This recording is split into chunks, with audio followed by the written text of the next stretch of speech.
साल 2022 अप्रैल के बाद में अगर आपके पास कोई पुरानी गाड़ी है तो उसे रोड पर रखने के लिए आपको काफी मुश्किलों का सामना करना पड़ेगा। स्पेशली अगर आपके पास में कोई कमर्शियल व्हीकल है तो वैसी पुरानी गाड़ी को रोड पर रखने के लिए भारी कीमतें आपको चुकानी पड़ सकती है। और ये सब कुछ होने वाला है व्हीकल स्क्रैपेज पॉलिसी के कारण, और वो क्या है इसी के बारे में आज हम जानेंगे।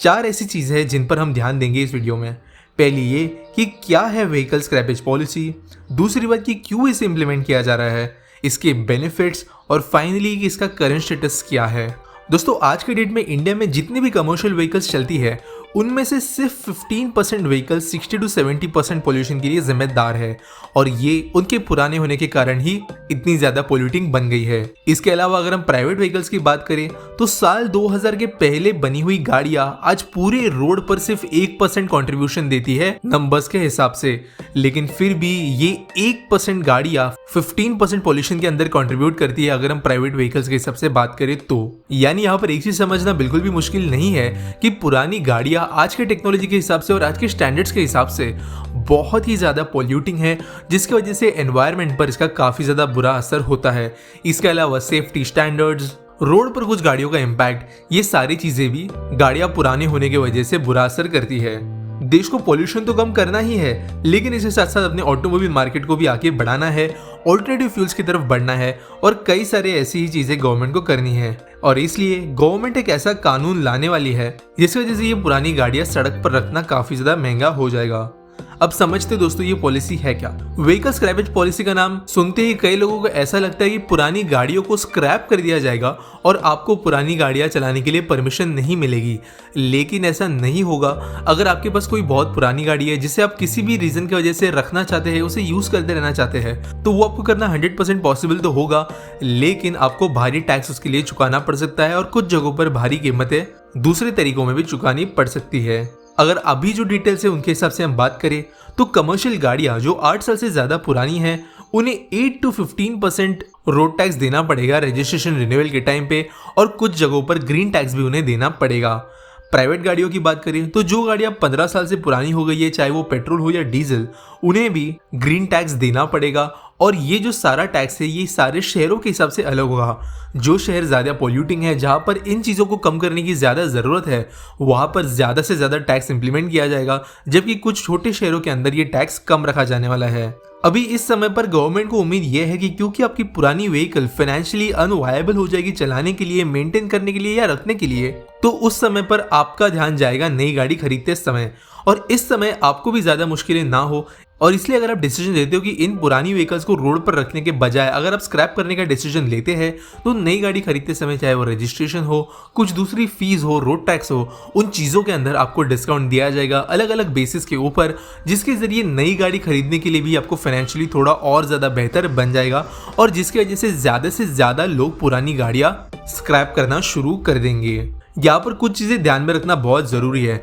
जिसके अंदर पहली बात यह है कि सेंट्रल गवर्नमेंट ऑलरेडी पिछले साल से ये डिसाइड कर चुकी है कि जितनी भी गाड़ियां वो यूज करते हैं, चाहे वो पब्लिक सर्वेंट्स के लिए हो, कुछ और दूसरे काम के लिए हो, तो वहां पर आगे से सेंट्रल गवर्नमेंट एक भी गाड़ी जो 15 साल से ज्यादा पुरानी है वो नहीं चलाने वाली है। यानी आप कह सकते हो कि अनऑफिशियली ऑलरेडी सेंट्रल गवर्नमेंट ने ये कानून खुद के ऊपर लागू कर दिया है। दूसरी बात, ये जो ग्रीन टैक्स वगैरह कलेक्ट किया जाएगा ये डायरेक्टली ट्रेजरी के पास न जाते हुए एक सेपरेट डिपार्टमेंट इसके लिए बनाया जाएगा, जो स्पेसिफिकली ये ग्रीन टैक्स कलेक्ट करके देश भर में एयर पोल्यूशन कम करने के लिए इन पैसों का इस्तेमाल करेगा। और most probably national green tribunal जो है इसके जरिए इन पैसों को मैनेज किया जा सकता है, लेकिन इस बात को लेकर अभी तक कोई क्लैरिटी नहीं है। आखिरी बात जो यहाँ पर ध्यान में रखना जरूरी है वो ये है कि इलेक्ट्रिक गाड़ियां, हाइब्रिड व्हीकल्स, गैस या फिर CNG, LPG, इन जैसे व्हीकल्स को यहाँ पर इंक्लूड नहीं किया गया है। उन्हें आप बिना ग्रीन टैक्स दिए भी चलाते रख सकते हैं अगर आपके पास उतनी पुरानी इनमें से कोई भी गाड़ी है। इसके अलावा ट्रैक्टर्स,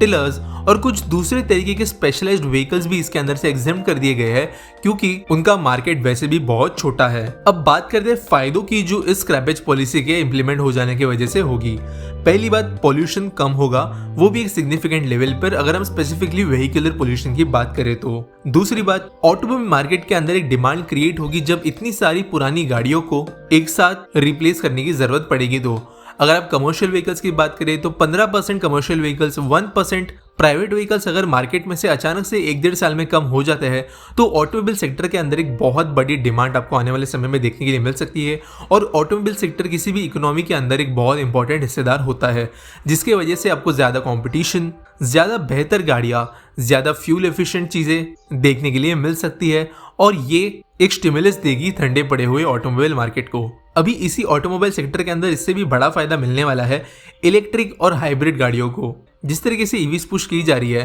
तो इस पॉलिसी के बाद में जब लोग नई गाड़ियां खरीदने जाएंगे तो उनका ज़्यादा से ज़्यादा मन ईवीज खरीदने का होगा, जिसकी वजह से जो इलेक्ट्रिक व्हीकल्स में सेल्स बढ़ाने की कोशिशें गवर्नमेंट कर रही है वो करने में हम सक्सेसफुल रहेंगे और इनडायरेक्टली इसकी वजह से पोल्यूशन और भी कम होगा और ज़्यादा एनवायरमेंट फ्रेंडली तरीके से हमारी गाड़ियाँ चल पाएगी। अगले फायदे की बात करें तो क्योंकि पेट्रोल डीजल पर चलने वाली गाड़ियाँ आने वाले कुछ समय में कम हो जाएगी तो देश को ऑयल के इंपोर्ट्स कम करने पड़ेंगे बाहरी देशों की वजह से, जिसकी वजह से हमारे फॉरेक्स रिजर्व्स काफ़ी ज़्यादा सेव होंगे जो दूसरे कामों में हम लगा सकते हैं।